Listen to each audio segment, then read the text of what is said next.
Bismillahirrahmanirrahim. Innal hamdalillah nahmaduhu wa nasta'inuhu wa nastaghfiruh wa na'udzu billahi min syururi anfusina wa min sayyiati a'malina. May yahdihillahu fala mudhillalah wa may yudlil fala hadiyalah. Wa asyhadu an la ilaha illallah wahdahu la syarikalah wa asyhadu anna Muhammadan abduhu wa rasuluh. Allahumma salli wa sallim wa barik ala nabiyyina Muhammad wa ala alihi wa ashabihi wa man ihtada bihadihi wastanna bisunnatihi ila yaumiddin, amma ba'd. Alhamdulillah, jamaah yang dirahmati oleh Allah Subhanahu wa taala, insyaallah kesempatan sore hari ini, kajian sore ini adalah ajang untuk kita tawasau bil haq wa tawasau bis sabr. Artinya saling mengingatkan antara kita kaum muslimin berkenaan dengan bulan Ramadan ini yang hendak segera berlalu. Itu tinggal 1 hari lagi, hari ini, dan kemudian esok hari adalah hari yang terakhir kita berpuasa. Kita hendak mentadabburi hikmah dari syariat puasa Ramadan yang Allah Subhanahu wa taala jadikan, juga kemudian rangkaian ibadah-ibadah yang Allah syariatkan, sunnahkan di bulan-bulan Ramadan ini, baik itu qiyam Ramadannya di malam hari, kemudian siang harinya ini diwajibkan untuk berpuasa Ramadan. Apa sih sebenarnya hikmah di balik pensyariatan puasa Ramadan ini? Jamaah yang dirahmati oleh Allah Subhanahu wa taala, satu kesyukuran kita kepada Allah Subhanahu wa taala sejak diumumkannya oleh pemerintah kemarin tahun 2020 adanya pandemi Covid di negara ini. Jadi hampir 2 tahun, bahkan sampai 3 tahun lebih, keadaan darurat di negara ini diberlakukan. Dan pada saat itu kita sudah sama-sama merasakan himbauan pemerintah itu untuk sholat masing-masing di rumah gitu kan. Itu tanpa terasa ketika fatwa dari majelis ulama itu disampaikan untuk boleh sholat di rumah masing-masing. Selama 2 tahun itu tanpa terasa, itu seakan kita dididik untuk jauh dari masjid gitu loh. Sehingga ketika pandemi Covid ini berakhir, ada perasaan kok enak ya sholat di rumah gitu. Sebagian kaum muslimin demikian, kok enak sholat di rumah gitu. Sehingga kemudian yang sebelumnya langkah kaki kita itu menuju ke masjid itu jadi ringan, karena sudah tidak terasa dididik dengan keadaan pandemi selama 1 tahun lebih itu. Kita dididik untuk seakan jauh dari Allah Azza wa Jalla. Nah, ini yang mengambil pelajaran dari Covid-19 yang telah lalu ini. Kemudian Allah Subhanahu wa taala masih berikan kesempatan kepada kita untuk lewat dari musibah pandemi kemarin, di saat sebagian saudara-saudara kita ada yang Allah Subhanahu wa taala takdirkan untuk wafat di tengah-tengah pandemi kemarin. Ini merupakan satu kesyukuran kita kepada Allah Subhanahu wa taala, sekaligus juga kita mengambil pelajaran bahwasanya pendidikan itu adalah pembiasaan. Ini dulu guru saya di pondok pesantren itu mengatakan pendidikan itu adalah pembiasaan. Ketika selama kurang lebih 1 tahun 2 tahun kita dibiasakan untuk tidak sholat ke masjid, kemudian pada saat di masjid itu sudah diberlakukan boleh sholat, masih ada aturan lagi jaga jarak gitu kan. kita dahulu sudah terbiasa merapatkan shaf, tetapi kemudian dibuat lagi aturan untuk merenggangkan shaf ketika di masjid, sehingga yang demikian ini tidak terasa kita terdidik karena terbiasakan. Nah, yang ingin kita ambil pelajaran dari bulan Ramadan yang mulia ini, bulan Ramadan ini sejatinya Allah Subhanahu wa taala jadikan ini sebagai madrasah pendidikan bagi kaum muslimin. Jadi selama bulan Ramadan ini, sebagai seorang mukmin, kalau tidak menghadiri sholat tarawih itu ada perasaan sayang gitu kan, kok malam ini nggak ikut tarawih berjamaah gitu kan, ada perasaan sayang gitu. Kemudian masuk 10 malam terakhir itu ada iktikaf di masjid mana gitu, di masjid ini kemudian iktikaf. Kalau kemudian tidak ikut iktikaf, itu ada perasaan kok sayang ya nggak ikut iktikaf gitu. Kesempatan 10 malam terakhir ini kok sayang gitu kan. Ini kalau ada perasaan yang demikian di dalam hati, ini alhamdulillah, artinya pembiasaan untuk kita merasa sayang, merasa rugi tidak melakukan amal-amal soleh di bulan Ramadan. Ini adalah satu indikator. Mudah-mudahan Allah Subhanahu wa taala menjadikan indikator ini sebagai penanda ada satu tingkatan yang kita capai dari keberhasilan pendidikan bulan Ramadan itu. Artinya kita merasa sayang kalau ada ibadah-ibadah sunnah yang tidak kita laksanakan. Kemudian di bulan Ramadan ini juga kita dibiasakan untuk akrab dengan mushaf Al-Quran, rindu kalau tidak memegang mushaf Al-Quran.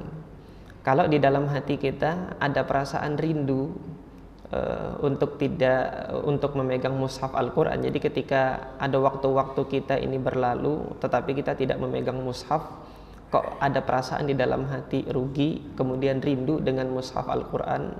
Ini insya Allah merupakan indikator selanjutnya bahwa pendidikan Ramadan itu telah menjadikan kita naik tingkat lagi. Yang sebelumnya itu kita tidak akrab dengan mushaf Al-Quran, kita dijadikan oleh Allah Subhanahu wa taala akrab dengan mushaf Al-Quran. Nah, ketika bulan Ramadan kita dengan antusiasnya menjaga pandangan, kemudian menjaga tingkah laku perbuatan kita, menjaga emosi kita apabila dihadapkan dengan kesempatan-kesempatan bermaksiat. Kemudian ingat lagi puasa nih, kemudian dipancing orang emosi gitu kan, ini lagi puasa. Jalan naik motor, ada genangan, dicipratin sama motor yang laju di samping, ini lagi puasa gitu kan. Nah, kalau ini sudah menjadi kebiasaan kita gitu kan, mudah-mudahan di luar puasa pun gitu kita bisa mengontrol diri yang seperti itu. Maka ketika di luar puasa nanti kontrol diri itu sudah kita dapatkan, ini mudah-mudahan juga menjadi indikator yang selanjutnya di mana pendidikan Ramadan ini berhasil itu pada diri kita. Ini yang kita harapkan dari pendidikan bulan Ramadan ini. Jamaah yang dirahmati oleh Allah Subhanahu wa taala, kalau kita tadabburi lagi kehidupan yang Allah Subhanahu wa taala jadikan di muka bumi ini, Allah Subhanahu wa taala penuhi dengan kesenangan-kesenangan. Kemudian ketika kita lihat syariat Allah Azza wa Jal terhadap kesenangan-kesenangan duniawi itu, Allah Subhanahu wa taala tidak melarang secara mutlak, akan tetapi melalui syariat Allah itu Allah Subhanahu wa taala hendak membatasi kesenangan-kesenangan tersebut. Makan itu kan ada kesenangannya, tetapi di satu sisi makan ini adalah kebutuhan, di mana Allah Subhanahu wa taala menjadikan makhluk hidup itu butuh kepada makan. Tetapi di balik makanan itu ada Allah Subhanahu wa taala jadikan kesenangan. Nah, kesenangan yang Allah jadikan di balik kebutuhan hidup kita ini, disitulah letak ujian yang Allah Subhanahu wa taala berikan kepada kita. Maka dihadapkan aktivitas makan yang dia menjadi kebutuhan hidup umat manusia ini, Allah Subhanahu wa taala tidak menghilangkan sama sekali, tetapi Allah Subhanahu wa taala membatasi. Nah, dibatasi oleh Allah Subhanahu wa taala melalui syariat-syariatnya. Di antara syariat yang Allah jadikan untuk kita membatasi kesenangan dalam kebutuhan makan dan minum kita ini, itu adalah puasa. Ini Allah Subhanahu wa taala jadikan puasa. Jadi kalau ditanya makan dan minum itu kesenangannya di mana, Ustaz, gitu kan. Nah, ini di akhir-akhir ini dalam satu dekade terakhir ini, peran media sosial itu ikut mensosialisasikan ada satu budaya, mohon maaf ya bagi yang senang budaya ini gitu kan. Bukan berarti saya menyalahkan budaya ini, yaitu budaya kuliner gitu. Budaya kuliner itu budaya yang ingin mencicipi jenis makanan ini. Nanti ada rumah makan baru, ada restoran baru, ayo kemudian kita ambil sana, di review kemudian makanannya, kemudian dipublikasikan, ini loh, datang ke restoran ini, datang ke rumah makan ini, di sini enak, di sini enak, di sini enak. Secara tidak langsung ini mengajarkan kepada kita untuk memperturutkan kesenangan, di mana sejatinya makan dan minum itu Allah Subhanahu wa taala jadikan kebutuhan. Akhirnya ketika diperturutkan, karena di balik makan dan minum itu ada kesenangan gitu kan. Seseorang itu nanti akhirnya ketika dibiasakan untuk memperturutkan keinginan dan kesenangannya, oh di sana ini enak, cita rasanya seperti ini, cita rasanya seperti ini. Itu lambat laun pribadi yang senantiasa memperturutkan diri kepada kesenangan itu secara perlahan itu sebenarnya orang tersebut sedang menghantarkan diri itu kepada kehancuran. Kalau terus memperturutkan kesenangan. Ini Allah Subhanahu wa taala ingatkan berkali-kali di dalam Al-Qur'an, dunia itu mata'ul ghurur. Mata itu kesenangan, ghurur itu menipu. Mata'ul ghurur. Dijadikan banyak kesenangan, tetapi kesenangan itu setelah nanti selesai kita melampiaskan kesenangan, sudah nggak ada apa-apa. Ingin traveling ke tempat mana yang indah, setelah melihat pemandangannya, habis itu kan sudah selesai gitu kan.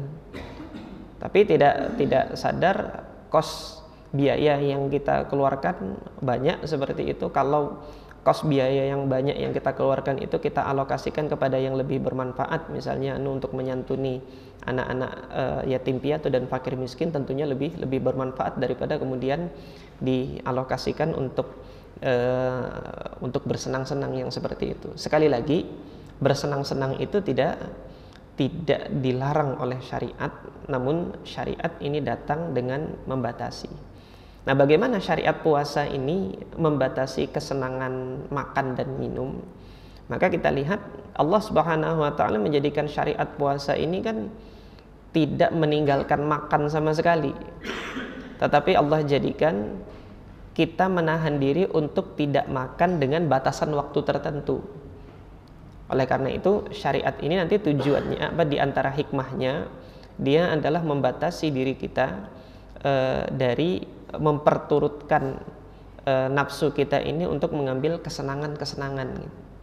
Jadi mulai dari terbit fajar sampai kemudian terbenam matahari, Allah Subhanahu wa taala didik kita agar kita tidak memperturutkan kesenangan kita di waktu ini.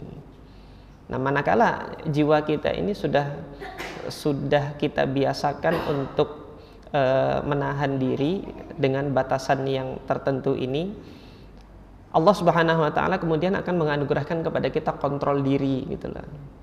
Jadi di hadapan kesenangan itu kita bisa mengontrol bahwasanya kita harus mengetahui yang kita butuhkan adalah ini, yang kemudian lebih dari ini itu adalah suatu bentuk kesenangan.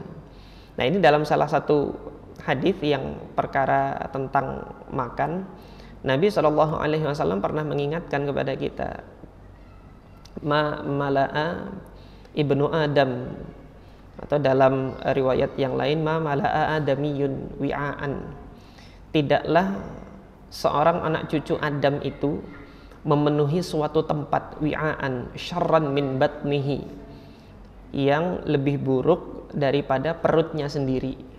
Maksudnya apa? Manakala anak cucu Adam itu memenuhi perutnya gitu. Manakala anak cucu Adam itu memenuhi perutnya, maka aktivitas memenuhi perut oleh anak cucu Adam itu adalah aktivitas yang terburuk gitu. Pada saat dia memenuhi perutnya. Memenuhi perut maksudnya apa? Makan sampai kekenyangan. Maka Nabi ingatkan, hasbu bani adama ukulat yuqimna sulbahu. Sebenarnya cukup bagi anak cucu Adam itu untuk makan dan minum itu hanya ukulat, yaitu beberapa suapan saja, 1, 2, 3 suapan saja, yang sekiranya cukup untuk menegakkan tulang sulbinya itu. Yuqimna sulbahu, kata Nabi. Cukup bagi seorang anak cucu Adam itu. Artinya melalui sunnah Nabi ini, Nabi mengingatkan kita ini sebenarnya ketika makan 1, 2, 3 suapan saja itu sudah cukup gitu loh. Tetapi kemudian kita seringkali menambah gitu kan, nggak cukup 2, 3 suapan saja anunya, sehingga kemudian menambah. Nah kalau memang harus ditambah ini kan, Nabi kemudian melanjutkan, fa in kana la muhalata, kalau memang mau ditambah lagi lebih dari beberapa suapan itu, fasulusu ta'am, maka Nabi tegaskan hendaknya dijadikan sepertiga itu. Jadi wi'a atau tempat mencerna yang yaitu di perut kita itu jadikan sepertiganya itu untuk makanan, wa thulutsu syarab, dan kemudian sepertiganya itu untuk air, wa thuluthun linafasihi, dan sepertiga lagi itu hendaknya ada tempat udara untuk perut ini bernafas. Nah, ini yang seringkali disampaikan oleh para doa gitu kan, untuk membagi perut itu menjadi 3. Insya Allah gitu kan. Ketika hadis ini kita biasakan gitu kan, kita jadikan pembiasaan pada saat kita makan, insya Allah sebagai anak cucu Adam itu kita punya kontrol diri. Ketika dimulai dari kontrol terhadap makanan ini, kita juga nanti punya kontrol terhadap hal-hal yang lain. Nah kalau kita mau tadaburi yang Allah Subhanahu wa Ta'ala perintahkan bagi kita dalam puasa ini untuk menahan diri, yang Allah jadikan sebagai pembatal, 3 hal ini adalah 3 hal yang sejatinya Allah halalkan. Makan, minum, dan hubungan badan itu kan Allah halalkan. Tetapi kenapa 3 hal ini yang kemudian Allah larang selama berpuasa untuk dilakukan? Nah salah satu hikmahnya ya itu tadi, agar kita punya kontrol diri terhadap 3 hal ini. 3 hal ini adalah kebutuhan umat manusia, tetapi di balik kebutuhan ini Allah jadikan kesenangan. Nah karena adanya kesenangan di balik ini, kalau seorang anak cucu Adam itu memperturutkan kesenangan, tidak tahu ada batasan diri, nanti itu nanti cenderung akan minta terus. Itu dalam salah satu pepatah bahasa Arab pernah disampaikan, an-nafsu katifli in tuhmilhu syabba ala hubbir radha'. Jadi nafsu ini itu seperti anak kecil yang menyusu kepada ibunya. Kalau Anda biarkan terus dia menyusu, dia nanti sampai dewasa akan menyusu terus gitu. Nah, nafsu ini kalau diperturutkan terus, yaitu kesenangan ini kalau diperturutkan terus, dia nanti akan selalu minta yang lebih, sehingga kemudian lewat dari batasan yang Allah Subhanahu wa Ta'ala halalkan. Nah, Allah Subhanahu wa Ta'ala hendak melatih kita, hendak mendidik kita dari syariat puasa ini dengan membatasi diri terhadap 3 kebutuhan yang dibaliknya itu ada kesenangan, agar kita tidak selalu memperturutkan kesenangan yang ada di balik ini. Nah, jadi ketika Allah Subhanahu wa taala halalkan hubungan badan misalnya suami istri, setelah terjadi ikatan pernikahan, itu kan Allah Subhanahu wa taala sudah halalkan. Ketika sudah halal ini, ada saja kemudian dorongan nafsu itu untuk bersenang-senang dengan istri lebih, sehingga kemudian ada keinginan untuk nikah yang kedua, gitu kan. Ketika nikah yang kedua masih Allah Subhanahu wa taala halalkan di situ. Allah Subhanahu wa taala masih menghalalkan kalau memang mau menikah yang kedua. Kemudian mau menikah yang ketiga lagi, Allah Subhanahu wa taala masih halalkan. Sampai keempat, nah baru di situ kemudian Allah beri batasan.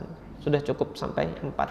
Sekali lagi di sini membuktikan bahwasanya syariat ini Allah Subhanahu wa taala jadikan itu untuk memberi batasan kepada kita agar tidak memperturutkan kesenangan.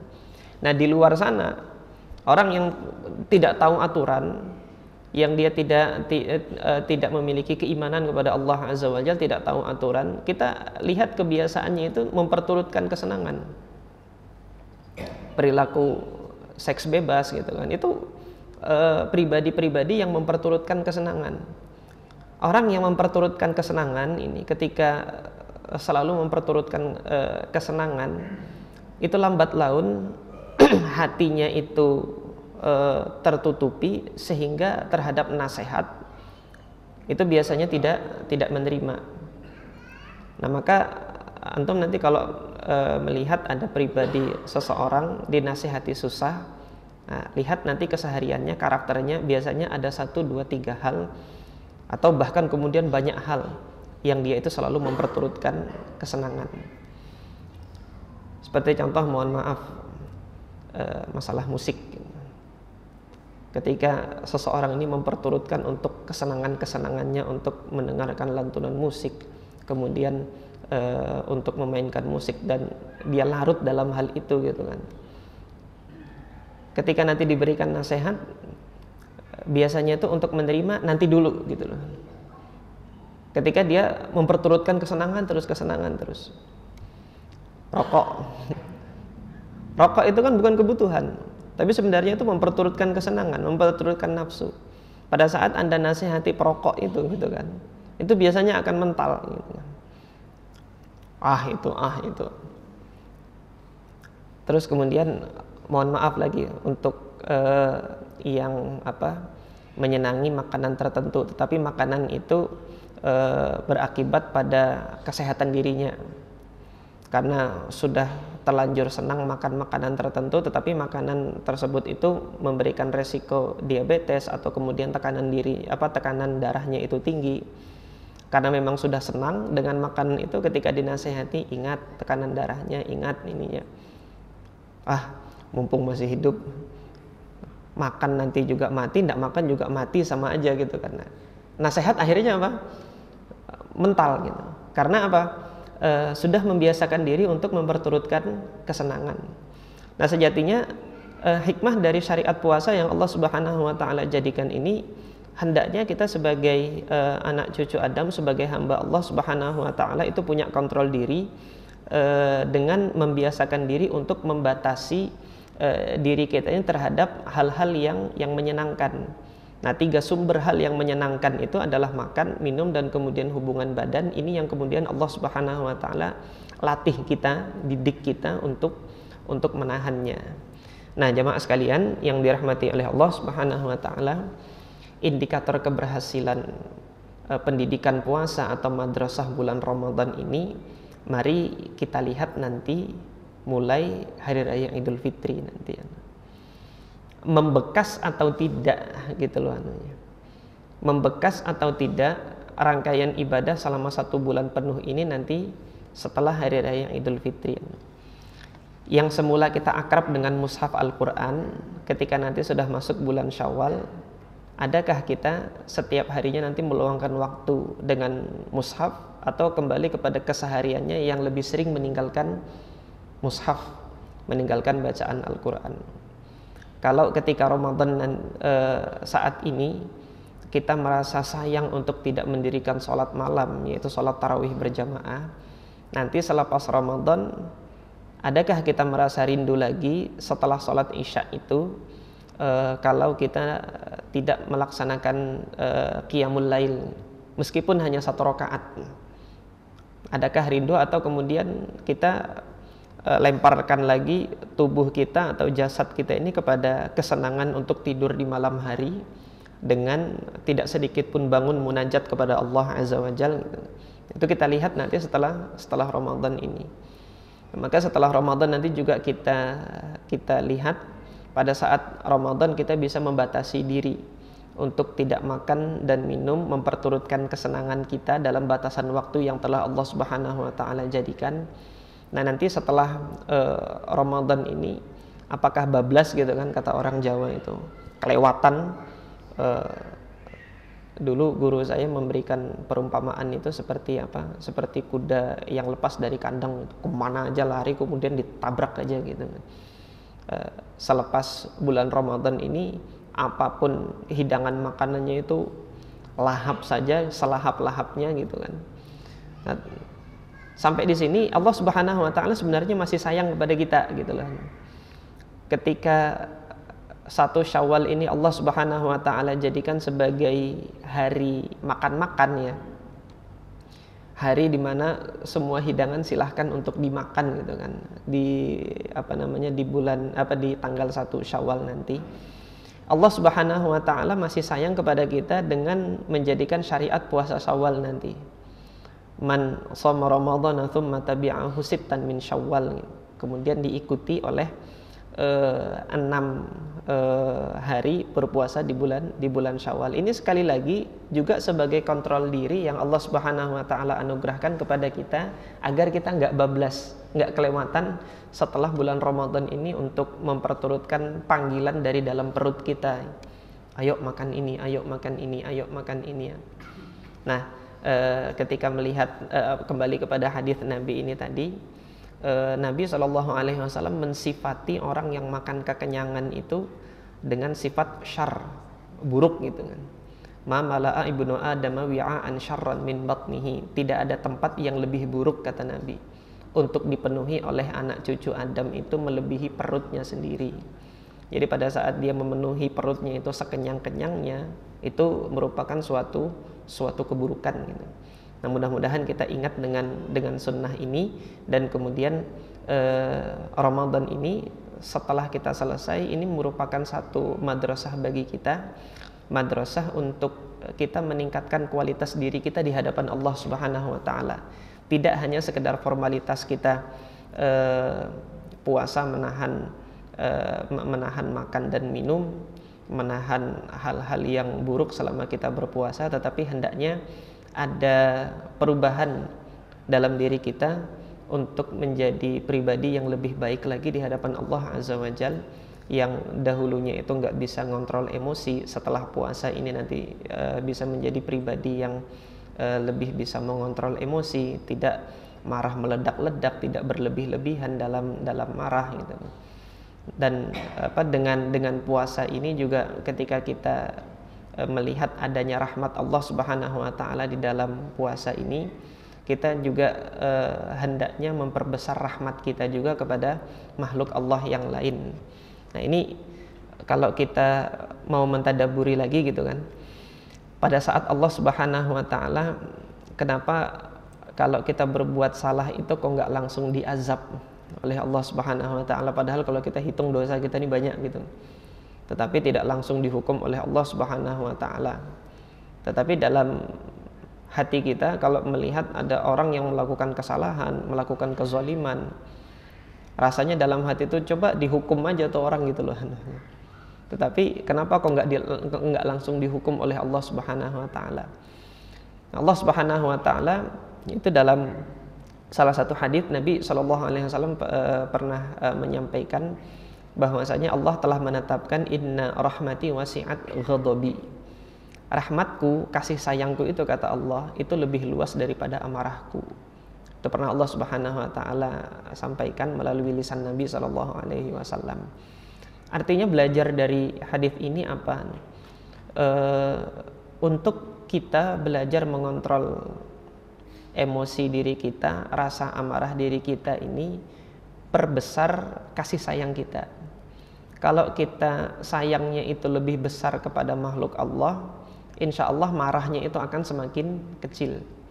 Ini yang kita lihat kenapa Allah Subhanahu wa Ta'ala belum mengazab seorang hamba yang berbuat kesalahan itu. Tidak lain diantaranya adalah kasih sayang Allah lebih besar. Di antara kasih sayang Allah yang lebih besar itu memberikan kesempatan kepada seorang hamba itu untuk memperbaiki diri. Nah, melalui bulan Ramadan ini Allah jadikan kita terdidik, Allah didik kita, Allah latih kita ini untuk menjadi pribadi yang lebih baik dengan adanya kontrol diri tadi kan.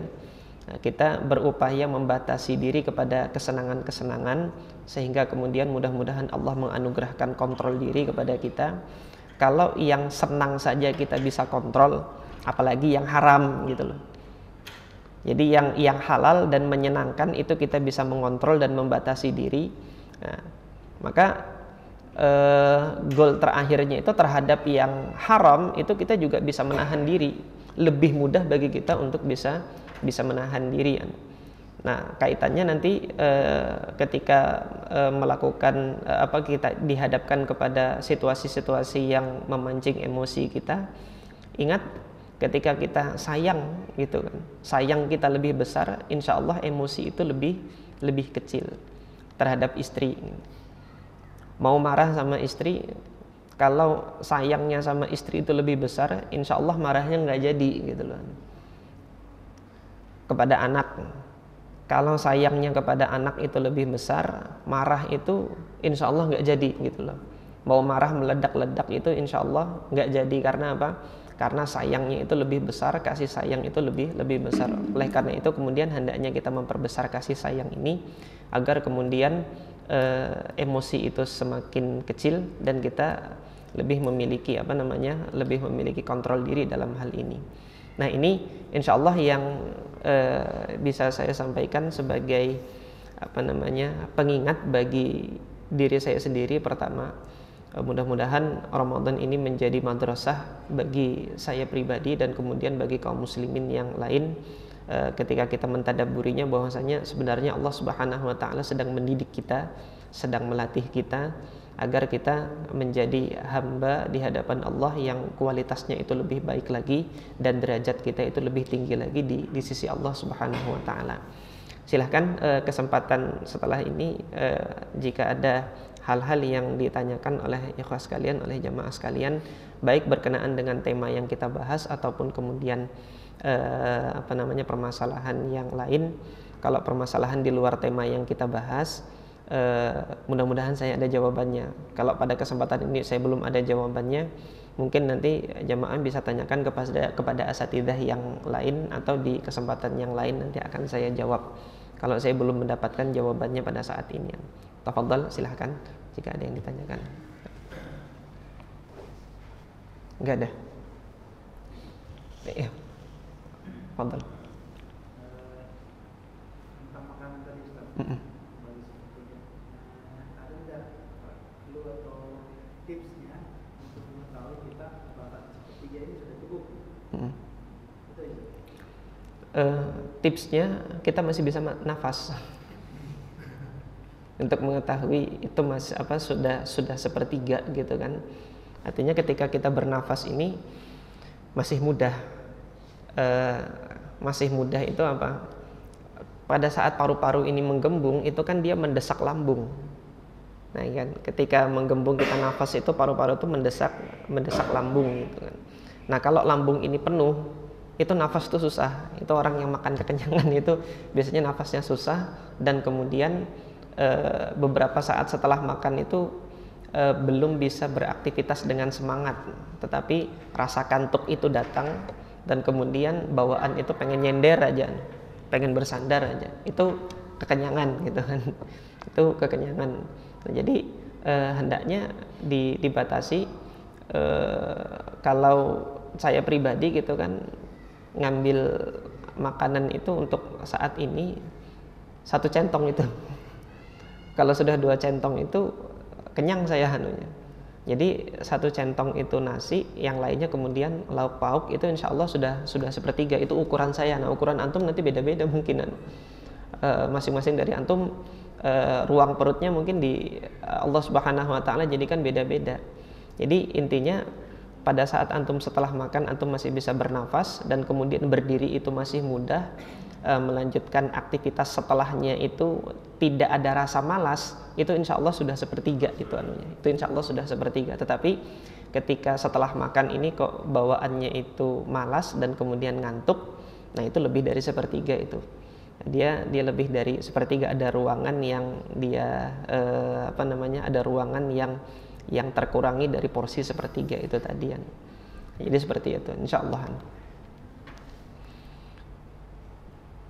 Yang lain?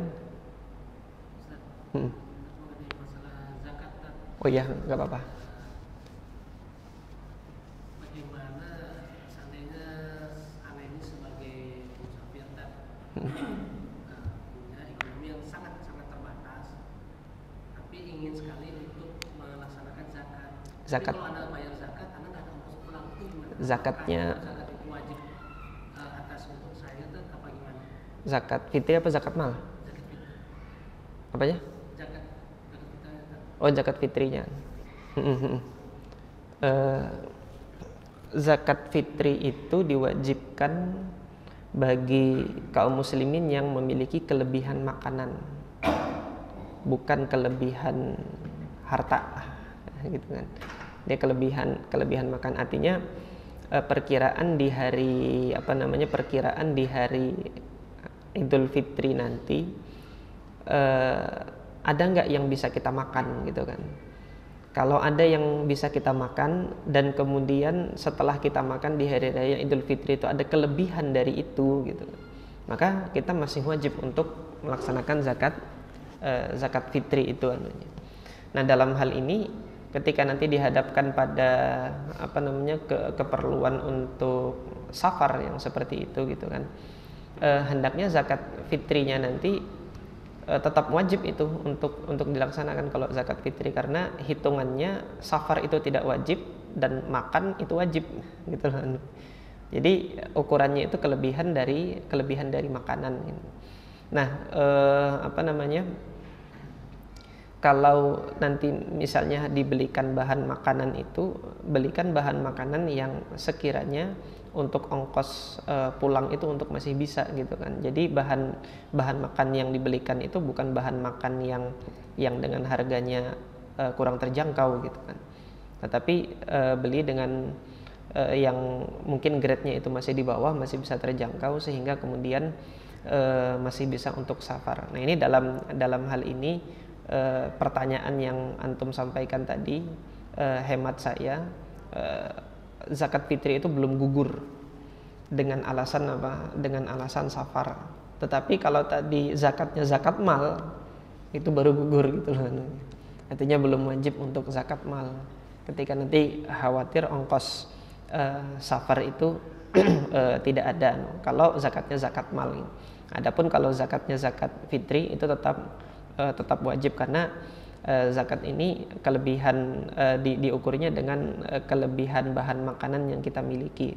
Nah, pada kenyataannya kita memiliki kelebihan dalam bahan makanan, gitu kan. Penghasilan kita cukup untuk membeli kebutuhan pangan, bahkan kemudian lebih untuk kebutuhan pangan. Yang tidak wajib untuk zakat fitri itu adalah yang di rumahnya nggak ada bahan makanan, gitu. Maka dia nggak wajib sudah itu. Kalau di rumahnya itu bahan makanan masih ada, persediaan beras itu masih ada, gitu kan, itu masih wajib untuk menunaikan zakat fitri. Iya, meskipun dalam posisi safar, gitu kan. Nah, jadi demikian. Untuk yang zakat mal ini tadi, kenapa kok saya sampaikan yang zakat mal ya, yang bukan zakat fitri kan. Kalau yang zakat mal ini silahkan untuk didahulukan keperluan safarnya dan kemudian belum bisa untuk menunaikan zakat malnya, karena Nabi Shallallahu Alaihi Wasallam itu pernah menyampaikan dalam hadits yang diriwayatkan oleh Al-Imam Al-Bukhari, khairus sadaqati ma kana an dhahri ghinan. Sebaik-baiknya sedekah itu, sedekah ini masuk di dalamnya zakat. Yang terbaik itu adalah pada harta yang tidak dibutuhkan. Artinya apa? Kebutuhan kita punya harta ya. Kebutuhan kita sudah tidak terpenuhi, kemudian masih ada sisa harta. Itu yang kemudian dihitung zakatnya. Nah, hari ini kan sebagian kaum muslimin itu barusan gajian udah dipotong zakat dulu gitu. Nah, ini nggak tepat secara syariat gitu loh. Kenapa? Karena setelah gajian gitu kan, di dalamnya itu masih ada kebutuhan pokok. Nah, sementara di masa Nabi Shallallahu Alaihi Wasallam zakat ini dihitung dari kelebihan dari kebutuhan pokok. Artinya harta yang dimilikinya itu setelah kebutuhan pokoknya itu terpenuhi, nafkah keluarga itu sudah terpenuhi, masih ada sisa, ternyata kemudian sampai nisab, dan kemudian nisabnya ini tidak berkurang dalam 1 tahun, baru kemudian dikeluarkan zakatnya. Hari ini belum apa-apa udah dipotong 2,5% dulu. Ini zalim yang kayak gini ini. Yang seperti itu zalim kalau ada instansi yang seperti itu. Dengan dalih apa? Oh, ini kan zakat profesi. Ya, zakat profesi itu sendiri kalau dia meniadakan syarat haul, itu adalah satu mekanisme yang bid'ah gitu loh. Satu hal bid'ah yang kemudian belum ada teladannya, belum ada contohnya dari para salaf gitu kan. Justru kemudian ada kezaliman di dalamnya itu, karena mengambil sedekahnya itu bukan dari sisa harta. Ya, tadi dalam kasus yang safar ini, karena memang safar itu ada kebutuhan di safar dan kemudian terkurangi hartanya sehingga tidak sampai jumlah nisab, ya maka kemudian kewajiban zakatnya belum bisa terpenuhi. Nah, kemarin ada yang nanya kepada saya, Ustadz, ini dapat warisan 200 juta sampai nisab tuh. Ini saya keluarkan zakatnya dulu kah, atau sementara saya ada keperluan untuk memiliki rumah, karena sampai saat ini berkeluarga itu rumah masih nyewa. Jadi mengupayakan adanya rumah untuk bernaung bagi kepala rumah tangga. Ini kan salah satu tujuannya itu untuk menjaga aurat istri, untuk menjaga aurat anak-anak perempuannya gitu kan. Ketika dia punya rumah itu nanti memungkinkan untuk bisa memisah tempat tidur anak laki-laki dengan tempat tidur anak perempuan. Ada maslahat yang harus dicapai oleh seorang kepala keluarga kalau tinggalnya mungkin masih dikontrakkan yang kemudian terbatas gitu. Tumbuh kembang anak-anak itu tidak baik gitu kan. Maka ini adalah kebutuhan. Maka kalau nanti dia dibelikan rumah dan kemudian tidak sampai membayar zakat, apakah enggak berdosa? Enggak berdosa. Saya sampaikan kepada ikhwah tersebut, enggak berdosa karena dia butuh 200 jutanya itu dia butuh untuk beli rumah sebagai kewajiban dia sebagai kepala keluarga untuk menjaga aurat anak istrinya itu kan. Nah, kewajiban zakat ini terhadap harta yang berlebih. Kalau misalnya dia dapat warisan 200 juta, ternyata harga rumahnya cuma 10 juta, adakah? Kalau ada rumah 10 juta gitu kan, cuma 10 juta, sisanya kemudian masih ada 190 juta misalnya kan. Itu kan sudah sampai nisab. Nah, ini nggak berkurang selama 1 tahun sampai syarat haulnya terpenuhi, baru di situ kemudian diwajibkan untuk ditunaikan zakatnya 2,5%. Jadi seperti itu. Allah Ta'ala alam. Ini mungkin jawaban saya tadi.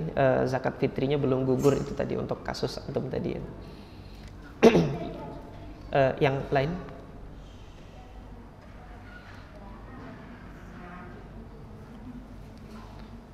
Ya. Penyaluran zakat mulainya dari apa untuk fakir miskinnya itu? Oh iya. Dimulai hari fakir. Maksudnya mulai hari itu mulai dari kapan, dan batas waktu kan setelah salat itu untuk mulainya. Iya, jadi untuk penyaluran kepada fakir miskin itu sebenarnya fakir miskin itu sudah harus mendapatkan zakat itu sebelum mereka berhari raya. Nah, kalau di masa Nabi Shallallahu Alaihi Wasallam yang dizakati itu kan kurma, kemudian zabib, kemudian gandum. yang mana pada saat zakat itu disampaikan gitu kan, meskipun zakat itu diserahkan kepada fakir miskin itu sebelum sholat Id gitu ya, sebelum sholat Id itu fakir miskin sudah bisa langsung mencicipi. Nah hari ini kita zakat fitrinya pakai beras gitu kan, kalau diserahkan sebelum sholat Id itu kepada fakir miskinnya itu masaknya kapan nanti gitu kan, sehingga ada kesusahan bagi dia untuk menikmati dari bahan makanan yang diberikan berupa zakat fitri itu. Nah hemat saya gitu kan, sebaiknya sudah disampaikan itu 1 hari sebelum hari raya Idul Fitri, itu hendaknya panitia itu sudah selesai membagikan, sehingga kemudian ada waktu bagi fakir miskin itu untuk mengolah, memasak makanan tersebut gitu. Ini hemat saya. Apalagi kemudian dalam hal ini kan, ini perlu saya sampaikan, kalau panitia pengumpul zakat ini dia bukan bagian dari Badan Amil Zakat Nasional, bukan bagian dari Basnas, maka panitia pengumpul zakat ini adalah wakil dari muzaki.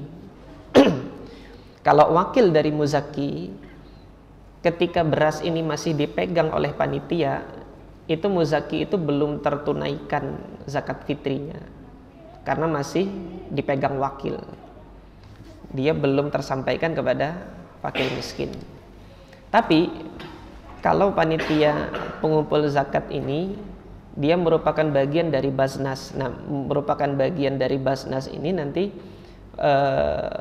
minta surat izin dari Basnas, dan kemudian Basnas nanti memberikan nomor sebagai unit pengumpul zakat. Ini alhamdulillah dimudahkan ini kan oleh pemerintah kita, dimudahkan. Artinya panitia pengumpul zakat itu ketika nanti sudah dapat nomor dari Basnas, dia menjadi unit pengumpul zakat, dia merupakan kepanjang tanganan Basnas, sehingga dia merupakan bagian dari amil. Kalau panitia ini dia merupakan bagian dari amil, maka dia adalah wakil dari mustahik.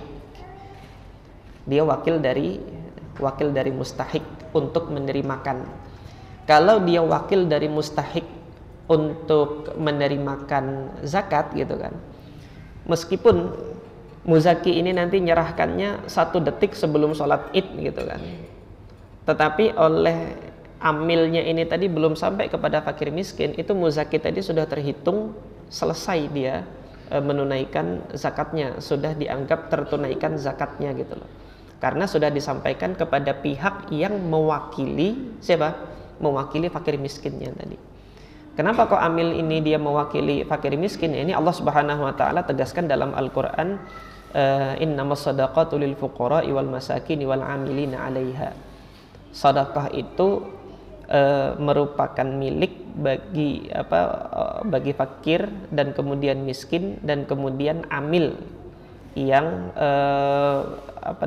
ikut mengumpulkan, mengelola dan kemudian membagi-bagikannya itu.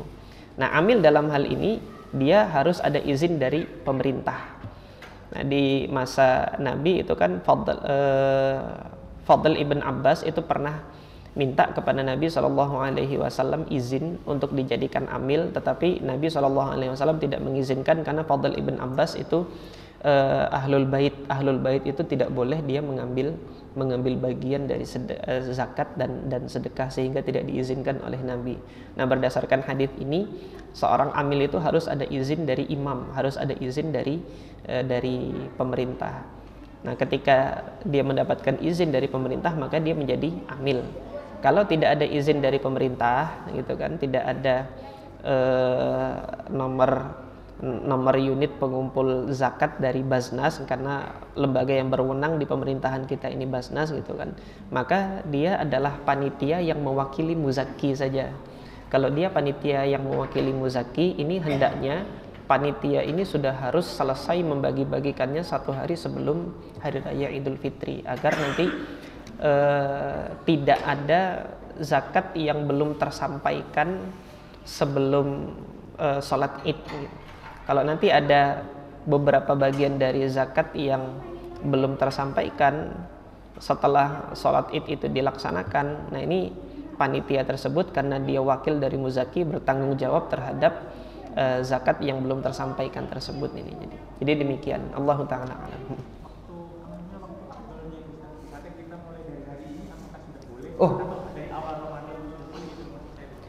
Oh itu dari awal Ramadan. Iya. Sudah boleh. Sudah boleh. Bahkan dari awal sudah boleh. Nggak ada. Dari awal Ramadan itu sebenarnya sudah boleh itu disalurkan. Kenapa kok saya bilang dari awal Ramadan itu sudah boleh itu kan? Fakir miskin itu kalau nunggu sampai hari raya itu kan kelaparan duluan dia. Kalau jadi syariat zakat fitri itu kan sebenarnya tujuannya itu jangan sampai fakir miskin itu tidak ikut makan di hari Idul Fitri. Hari Idul Fitri itu adalah hari yang Allah Subhanahu wa taala wajibkan untuk makan. Jadi nggak boleh puasa. Kalau diwajibkan makan, fakir miskin yang nggak punya makanan, makan dari mana gitu kan? Iya, dari zakat fitri itu gitu. Nah, yang demikian ini melihat kondisi. Nah, pada saat ini gitu kan, fakir miskin yang ada di tengah-tengah masyarakat kita itu, jangankan menunggu sampai hari Idul Fitri gitu kan, mungkin dari awal puasa saja mereka belum mendapatkan makanan. Apakah sudah boleh diberikan di awal-awal Ramadan gitu? Sudah boleh. Kenapa? Karena fungsi zakat fitri ini selain sebagai makanan bagi sebagai makanan bagi fakir miskin, dia adalah pembersih bagi yang berpuasa. Dan dalam hadis Abdullah bin Abbas itu kan diriwayatkan oleh Imam Muslim, disampaikan bahwasanya fungsi zakat fitri itu adalah yang pertama tu'matan lil masakin, sebagai makanan bagi orang miskin. Kemudian yang kedua wa tuhratan lis-shaimi minal lagwi war-rafath, sebagai pembersih bagi orang yang berpuasa dari hal-hal perkara-perkara yang melalaikan dan perkara-perkara yang mengarah kepada syahwat ini. Jadi membersihkannya itu dengan zakat fitri. Nah, selama puasa itu ada gitu kan, maka selama itu pula zakat fitri itu sudah berlaku, sudah boleh. Artinya dari awal Ramadan itu sudah boleh untuk disalurkan.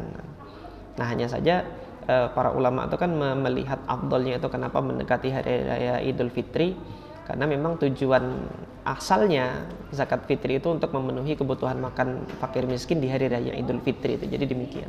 Allahu taala alam. Yang lain? 2 kali juga enggak apa-apa. Kalau misalnya saya pengusaha, terus punya modal usaha. Misalnya atau memang faktanya untuk mengusaha? Saya teman. Misalnya jual beli mobil, Ustaz. Iya. Punya modal usaha 300 juta. Ini di luar dari keperluan rumah tangga kita, jadi kita usaha 3 juta. Kemudian kita berikan dapat 2 mobil. Selama berjalannya waktu ada keuntungan selama setahun, saya anggap sudah setahun. Hitungannya bagaimana, Ustaz? 300 juta ditambah keuntungan atau keuntungannya aja yang kita zakatkan atau bagaimana? Itu zakatnya semuanya itu. Jadi harga mobilnya dan kemudian dari keuntungan itu dizakati. Jadi 300 juta itu kan dalam bentuk mobil dan kemudian dalam bentuk keuntungan itu diakumulasikan semuanya. Kalau sudah berumur 1 tahun ya. Kalau sudah berumur 1 tahun. Jadi itu namanya zakat urudut tijarah, karena mobilnya diperdagangkan. Mobilnya itu dia diperdagangkan gitu. Ketika mobilnya itu diperdagangkan, jadi nilai dari mobil tersebut ikut dihitung untuk ditunaikan zakatnya. Aset, misalnya kita punya tempat juga, asetnya juga dihitung kan? Aset yang tempat enggak. Jadi yang didagangkan saja. Nah, tempatnya kan enggak ikut dijual, kan? Jadi yang dijual kan mobilnya doang. Jadi barang yang diperjualbelikan itu yang dihitung. Komoditi yang diperjualbelikan itu yang dihitung. Orang punya sepeda gitu kan, dia punya showroom sepeda gitu kan. Nah, ternyata kemudian nilai komoditi sepedanya itu sampai pada nisab dan kemudian sudah berumur 1 tahun dizakati. Jual beli ban gitu. Ban mobil mahal-mahal gitu kan. Ban mobil mahal-mahal karena itu diperdagangkan, itu ada zakatnya. Jadi nilai dari bannya itu juga ikut dihitung bersama dengan keuntungan yang dihasilkan dari jual beli itu. Harga Kenapanya? Yang dihitung harga modalnya. Modal. Karena harga, jadi yang zakat yang dihitung itu, kenapa kok harga modal? Karena yang dipegang di tangan kita, gitu kan. Yang dijual itu kan harapan kita untuk mendapatkan. Artinya harga jual itu masih harga harapan. Belum dipegang kan, karena barang belum terjual. Ketika barang belum terjual, nanti dengan harga modal itu tadi, jadi seperti itu. Allah Ta'ala alam.